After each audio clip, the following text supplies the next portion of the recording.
kali ini saya ingin menelusuri jejak sebuah tempat yang dijuluki sangat terkenal sekali di sini ya.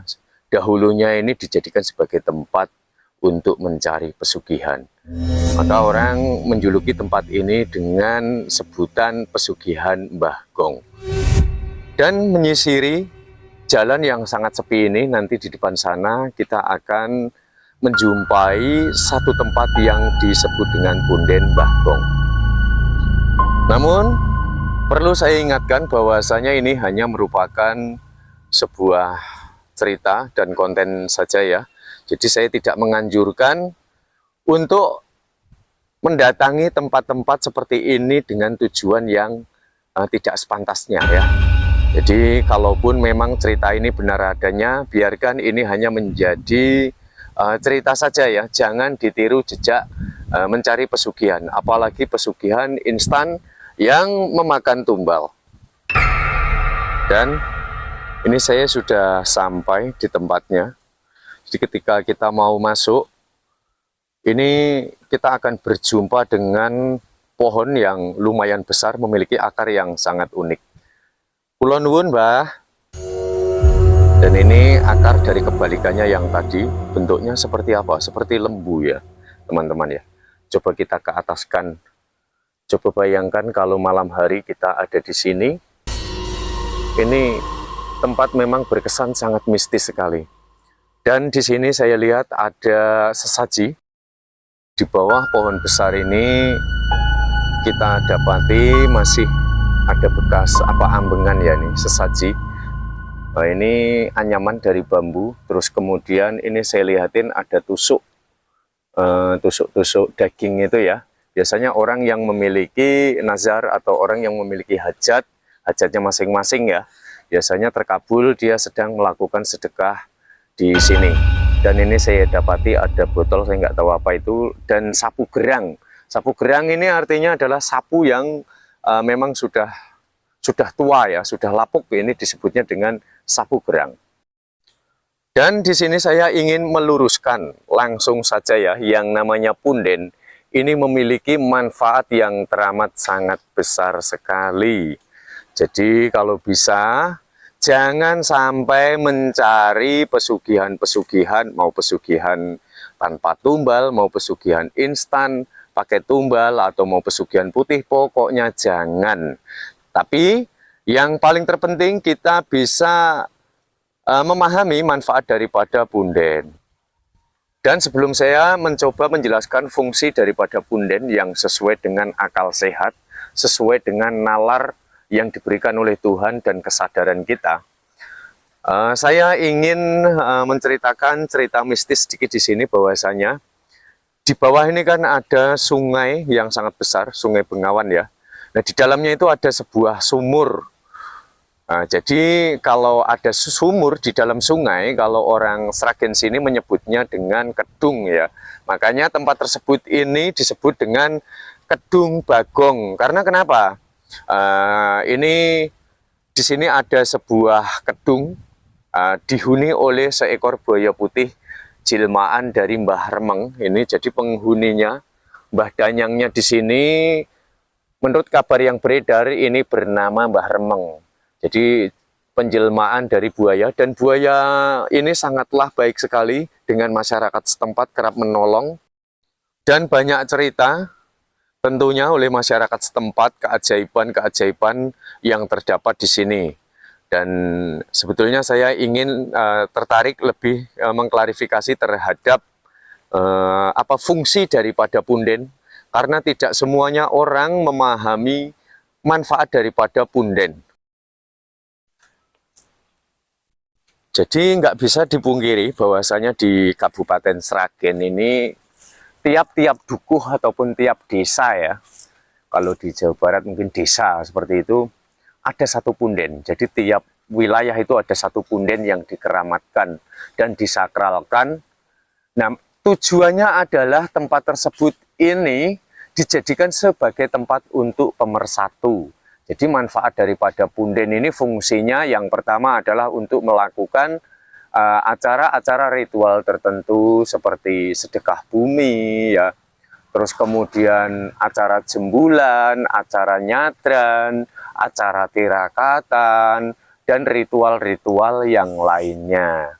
Jadi sedekah bumi atau sedekah laut ya, kalau tempatnya di laut ya. Sedekah bumi ini adalah gini. Yang dilakukan ini adalah selamatan. Yang namanya sedekah bumi itu adalah mengenang dari apa yang dimunculkan oleh bumi, dari hasil bumi ya. Itu berupa tumbuh-tumbuhan, makanan seperti itu.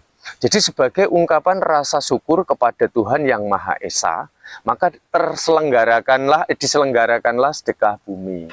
Berbagi-bagi makanan atau bertukar-tukar makanan ya, manusia satu dengan yang lainnya. Nah, saya bilang kok bisa dijadikan sebagai tempat pemersatu. Pemersatu siapa ya? Pemersatu elemen masyarakat. Karena pada saat melakukan acara-acara tertentu, tidak pandang bulu dia seorang pejabat, tidak pandang bulu dia seorang pedagang, seorang petani, pengangguran sekalipun ya, semuanya sama. Ketika sudah memahami ya manfaat daripada punden, maka dia akan bisa menanggalkan keegoisannya, akan bisa menanggalkan rasa kepemilikannya. Karena dengan sadar apa yang diberikan, apa yang dimiliki saat ini hanya berupa titipan saja, dan pada suatu ketika maka akan kembali juga kepada Tuhan yang Esa, seperti itu. Dan kalau masalah sesaji, baik di sini mungkin yang kerap sekali menjadi pro dan kontra. Yuk kita tanggalkan dulu keegoisan kita. Kita tanggalkan dulu pengetahuan serta ilmu kita ya. Dogma, doktrin kita tanggalkan dulu. Dengan cara apa? Satu, kita mengingat bahwa kita diberi nalar yang sehat. Kita harus mengingat bahwa kita diberi kesadaran yang betul-betul bisa menjadi sangat bijak kalau kita mencermati segala sesuatu. Seperti itu ya. Nah, berbicara tentang sesaji dan punden, ini kan kental sekali ya. Jadi ada yang namanya badan lahir dan ada yang namanya badan batin. Badan lahir ini adalah badan kita. Badan ini ya yang tampak oleh fisik yang bisa diraba ya. Sedangkan badan batin itu adalah sifatnya goib. Nah, mungkin kita bisa memegang badan batin badan lahir kita. Badan batin apa kita bisa? Coba kita meraba sukma kita, meraba ruh kita, meraba kesadaran kita, bisa atau tidak? Pasti tidak bisa. Nah, demikian juga sesaji ini dimaksudkan secara batiniahnya adalah untuk mengikat rasa. Rasa kepada siapa? Kepada sesuatu yang tidak tampak oleh mata ya. Lalu kemudian dalam bentuk fisiknya ini berguna sebagai sedekah. Coba kita lihat di sini ya, buat orang-orang yang hajatnya sudah dikabulkan oleh Tuhan semesta alam, dia banyak sekali melakukan ritual persembahan ini. Persembahan ini namanya hadiah ya. Hadiah untuk siapa? Yaitu secara batiniahnya adalah ditujukan untuk menghormati yang tidak tampak ya. Yang tampak fisik ini ditujukan untuk seluruh ekosistem. Jadi yang namanya menyia-nyia makanan itu tidak ada. Karena yang membutuhkan nutrisi, yang membutuhkan makan enak, bukan hanya kita manusia saja, tapi seluruh ekosistem. Coba kalau kita duduk di satu pohon, ini semut-semut banyak sekali, merutu-merutu banyak sekali, yang semut rangrang, semut hitam, ya. Belum lagi bakteri pengurai pengerat tanah. Ingat, bahkan tubuh kita pun ini banyak jutaan bakteri. Kok bisa? Iya, di dalam pencernaan kita untuk apa? Mengurai, menciptakan faktor pembusukan. Nah, kalau sudah mengerti makna dari hakikat di punden ya, maka harusnya bisa terketuk sanubarinya. Saya nanti akan menjelaskan juga seputaran masalah jin ya, nanti dulu. Jadi faedahnya saja yang tampak oleh fisik, yang tidak tampak oleh fisik ya. Jadi sebagai ikatan rasa, pemersatu itu tadi. Manusia satu dengan manusia yang lainnya, manusia dengan alam semesta, manusia dengan alam-alam yang lainnya. Seperti itu ya. Ini bisa diterima nalar ya. Jadi kenapa kok di bawah pohon besar? Kenapa kok nggak di bawah pohon pisang, kok nggak di bawah rumput? Ya kalau mau silahkan. Jadi identiknya seperti ini, kenapa kok di bawah pohon besar? Karena pohon besar ini sudah banyak berjasa. Kok bisa? Ya, apalagi yang usianya lebih tua daripada usia manusia. Dia sudah satu manfaatnya, secara fisiknya dia satu, sudah memberikan keteduhan. Yang kedua, menahan erosi banjir dan longsor ya. Yang ketiga, sudah memberikan oksigen untuk siapapun yang ada di sekitarnya ya. Nah, jadi secara fisiknya makanya di pohon-pohon tua, apalagi yang unik berkelok ya, harus dilindungi. Karena apa? Manfaat positifnya, dampaknya sangat besar sekali untuk lingkungan. Tidak hanya kenyamanan, tapi juga keselamatan. Kalau pohon pisang hari ini ditanam, mungkin 6 bulan kemudian sudah 1 tahun kemudian batang utamanya sudah auto isdet ya, seperti itu. Nah, secara badan batin ini yang namanya tumbuh-tumbuhan, yang namanya apapun yang diciptakan oleh Tuhan semesta alam, ini kalau khususnya orang Jawa dianggapnya memiliki ruh ya, memiliki ruh. Jadi sebagai ikatan rasa. Coba, jika kalian menjadi seorang kakek nenek, terus anak cucu kalian sedang melakukan tirakatan, selamatan, bersedekah di rumah kalian, kira-kira bahagia atau tidak? Nah, maka dari itu ini bisa dijadikan sebagai evaluasi ya. Jadi kalau ada perbedaan, karena yang kita cari adalah sumber solusi dalam bersudut pandang ya. Kalaupun mungkin memiliki keyakinan yang berbeda ya monggo. Karena gini juga, kok kalau memang ingin bersedekah dengan tanaman pohon besar kok nggak dikasih pupuk? Ini pun nanti semuanya akan menjadi pupuk. Lah kok bisa? Iya. Daging-daging, bunga-bunga, ya, daun-daun itu nanti dia akan membusuk, dimakan oleh binatang, bakteri pengurai, akhirnya terkena oleh air hujan ataupun terkena oleh embun, akan terserap oleh bumi menjadi pupuk kompos organik. Siapa yang menikmati? Ya, tanaman tumbuhan yang ada di sekitar lingkungan rumah kita. Secara batiniahnya memiliki ikatan rasa, secara lahiriahnya pun ada bersedekah gitu. Ya kalau mau memberikan pupuk alangkah lebih bagusnya, tapi ingat, pupuk yang betul-betul bersahabat dengan alam semesta, dengan lingkungan. Jangan membahayakan ekosistem yang ada di bawahnya.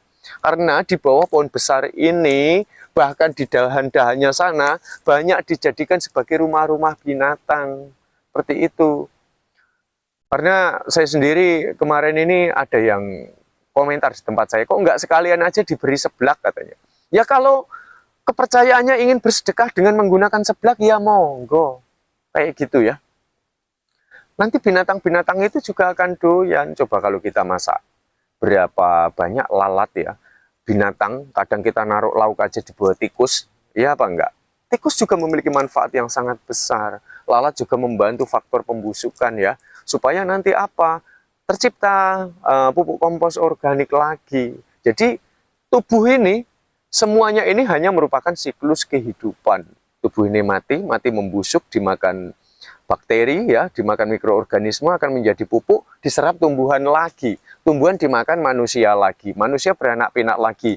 Manusia akan mati lagi, demikian seterusnya seperti itu. Jadi tubuh ini hanya merupakan siklus saja. Jadi berbicara tentang budaya Jawa ini ada yang namanya badan lahir dan juga badan batin.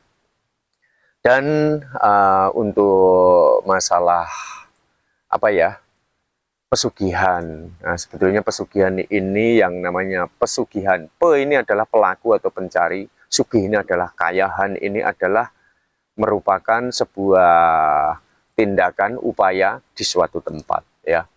Nah, jadi ada yang orang mengatakan pesugihan hitam, ada pesugihan putih, ada pesugihan tanpa tumbal lah, pesugihan apa. Tapi pada hakikatnya kita berbicara itu yang sesuai dengan nalar saja, yang sesuai dengan kesadaran saja. Kalau kita menebar kebaikan, tentu kita akan mendapatkan kebaikan juga. Jadi menebar kebaikan dengan alam semesta, meminta doa restu dari alam semesta, dengan para leluhur, para danyang, dengan seluruh ciptaan Tuhan yang Maha Esa. saling memberikan dukungan dan doanya, kemudian Tuhan akan mengabulkan, seperti itu. Kalau mungkin teman-teman pernah mendengar kalimat ya, tundukkanlah alam semesta ya. Dengan cara apa menundukkan alam semesta ya? Dengan rasa welas asih, seperti itu. Jadi taklukkanlah Tuhan dengan cara apa? Welas asih. Karena ini semua adalah karunia Tuhan. Seperti itu ya, teman-teman ya. Batu-batu besar, Bang. Iya, batu besar juga leluhur, karena tubuh manusia ini tercipta dari tanah, berkolaborasi dengan api, geni ya, lemah geni, banyu angin, energi panas matahari ya. Kemudian terciptalah satu tumbuhan ya. Satu tumbuhan ini akan larut bersama dengan air, lalu atas bantuan karbon dioksida, angin, dia akan dapat memunculkan makanan-makanan, sehingga makanan itu dimakan oleh leluhur kita, dan leluhur kita bisa berkembang biak termasuk sampai ke diri kita. Jadi batu-batuan itu adalah fosil. Fosil dari apa? Endapan tanah. Fosil dari apa? Fosil dari apa? Tulang belulang. Tulang belulang banyak yang fosil manusia purba ya. Bisa membatu. Bahkan pohon pun ya, itu yang tua sekali bisa menjadi batu. Fosil batu namanya. Seperti itu ya teman-teman ya. Karena ini waktunya sudah hujan dan sampai di sini. Semoga sedikit cerita mistis ini akan bisa menjadi evaluasi di dalam kita menyikapi segala sesuatu. Dan kita jumpa pada pertemuan selanjutnya. Dan salam cinta budaya. Jangan menjadikan pepunden atau mengotori nilai-nilai budaya adat Jawa ya. Untuk dijadikan sebagai tempat untuk mencari sesuatu yang tidak sepatutnya. Matur suwun. Rahayu.